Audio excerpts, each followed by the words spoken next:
My brother Mark is 2 years older than me. Growing up, he was my hero. He defended me from bullies. He taught me how to ride a bike. He drove me to school when I missed the bus. We were close in a way only siblings can be. But Mark always had a problem with money. He spent what he did not have.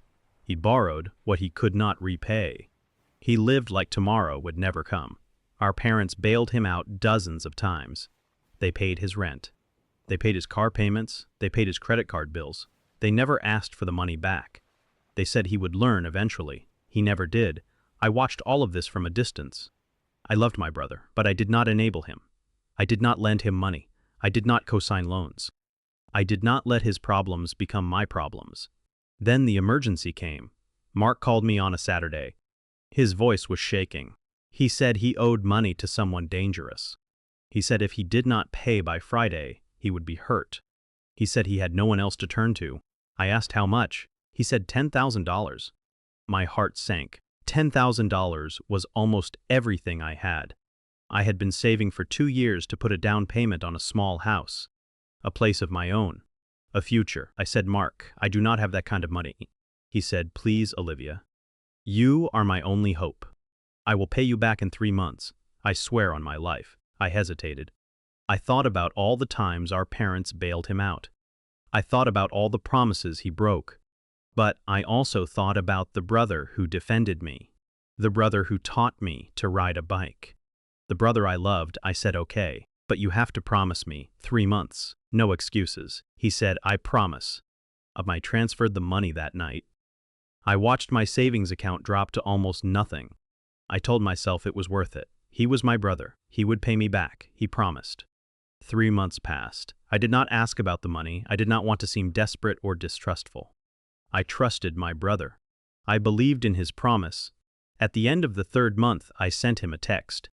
Just a friendly reminder. I said, hey, Mark, hope you are doing well. Just checking in about the 10,000. No rush, just wanted to touch base. He responded hours later. He said, what 10,000? My stomach dropped. I said, the money you borrowed, the emergency. You said you would pay me back in 3 months. He said that was a gift. You gave me that money. You never said anything about paying it back. I said, what are you talking about? You said you would pay me back in 3 months. You swore on your life. He said, I do not remember that. You must be confused. You offered to help me. I did not ask for a loan. You gave me a gift. I sat in my apartment shaking, $10,000, 2 years of saving gone, and my brother was pretending it never happened. I called him. He did not answer. I texted him. He did not respond. I called our parents. My mother answered the phone. I told her what happened. She was quiet for a long time. Then she said, Olivia, maybe you should just let this go. He is your brother. Family helps family. I said he stole from me. $10,000. That was my house money. She said he is struggling. He has problems. You have a good job. You can save again. Man, I said so. I am supposed to just accept that he took my money and called it a gift. She said, I am not saying it is right. I am saying maybe you should not make this a bigger fight than it needs to be. I hung up. I called my father. He said the same thing. Let it go. He is your brother. Family forgives. I realized something that day. My parents had been enabling Mark for years. They paid his debts. They made excuses for him. They never held him accountable. And now they expected me to do the same. I was not going to do the same. I started looking through my old messages. I found the text where Mark asked for the money. I found the text where he promised to pay me back in 3 months. I found the text where he swore on his life. I had everything in writing. Dem and I also found old messages from years ago. Messages where Mark bragged about scamming people. Messages where he laughed about borrowing money he never intended to repay. Messages where he called his friends and even our parents fools for trusting him. I saved everything. Screenshots, dates, times. I organized it all in a folder. Then I called a lawyer. Her name was Diane. She was a small woman with sharp eyes and a sharper voice. She specialized in small claims and contract disputes. I told her my story. She listened without interrupting. When I finished, she said, do you have evidence? I showed her the texts. She read them carefully. She smiled. She said, this is an open and shut case. He asked for a loan. He promised repayment. He acknowledged the debt. You have it in writing. He does not have a leg to stand on. Mend. I asked what I should do. she said. Send him one final demand letter. Give him 7 days to pay. If he does not, we file in small claims court. I asked how much I could get. She said $10,000 plus court costs plus interest. In my state, you can also request punitive damages for bad faith. He called it a gift after promising repayment. That is bad faith. I asked how much that could be. She said up to 3 times the original amount. I thought about it. I did not want to destroy my brother. I just wanted my money back. But he had called me greedy. He had called me a liar. He had made me feel like I was the bad guy. I said, send the letter. The letter arrived at Mark's apartment on a Tuesday. He called me 30 minutes later. He was angry. Banned. He said, you sent me a legal letter. From a lawyer. What is wrong with you?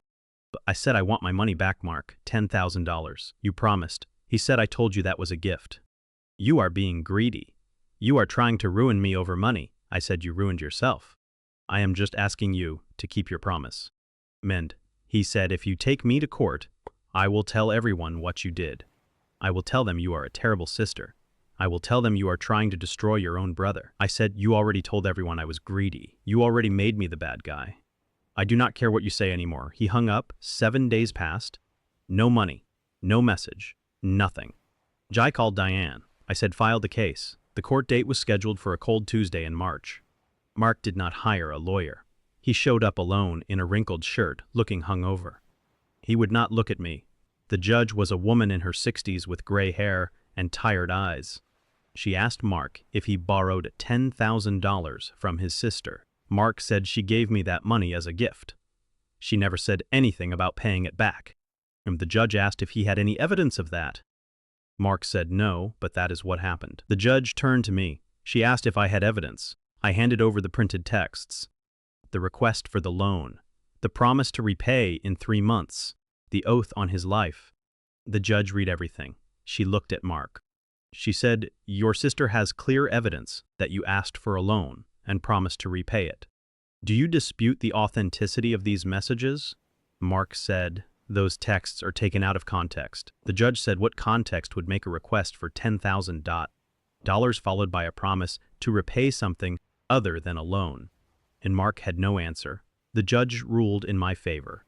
She ordered Mark to pay me $10,000 plus court costs plus interest. She also awarded me $5,000 in punitive damages for bad faith. Total amount, $15,800. Mark stood up. He said, this is not fair. She is my sister. The judge said, she is your sister and you stole from her. Pay her back. Mark stormed out of the courtroom. He did not look at me. He did not say sorry. Mark did not pay. He ignored the court order for 3 months. He thought I would not enforce it. He thought I would let it go. I did not let it go. I filed a motion to garnish his wages. The court approved it. His employer started deducting money from every paycheck. $500 a month until the debt was paid. Mark called me screaming. He said I was ruining his life. He said he could not pay his rent. He said he could not buy food. He said I was the worst person he had ever known. I said, you should have thought about that before you stole from me. The payments continued for 2 years. Every month $500 appeared in my account. Every month I watched the balance grow. I did not spend the money. I saved it, the same way I had saved the original $10,000. Bang. When the last payment came, I transferred the money into a new account, a house account. The house I had almost bought years ago, I found a small place 6 months later. A fixer-upper. Needs work. But it is mine. Every wall, every floor, every window. Paid for with money my brother tried to steal. It has been 3 years since the court case. Mark and I do not speak. He tells people I am a monster. He tells them I destroyed him over $10,000. He leaves out the part where he promised to pay me back. He leaves out the part where he called it a gift. He leaves out the part where the judge ruled against him. I do not correct people anymore. The people who know me know the truth.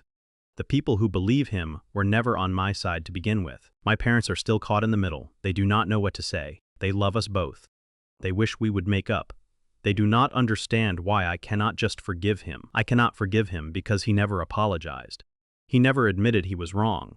He still calls me greedy. He still calls me a liar. He still tells everyone I stole from him. I did not steal from him. He stole from me. I just took back what was mine.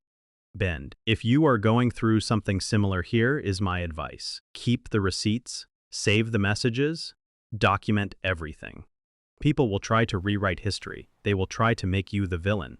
Do not let them, and do not let anyone tell you that family means accepting theft. Family does not steal from family. Family does not lie to family. Family does not call you greedy for asking for what is yours. If your family does those things, they are not family. They are just people you share DNA with. And you do not owe them anything. I let my brother borrow $10,000. He said it was a gift when I asked for it back. Now he pays me $500 a month and I own a house. That is not revenge. That is justice. If you enjoyed this story, subscribe for more tales of betrayal, boundaries, and the courage to stand up for yourself. Click the bell for notifications. And remember, you are not greedy for wanting what is yours. You are not cruel for protecting yourself.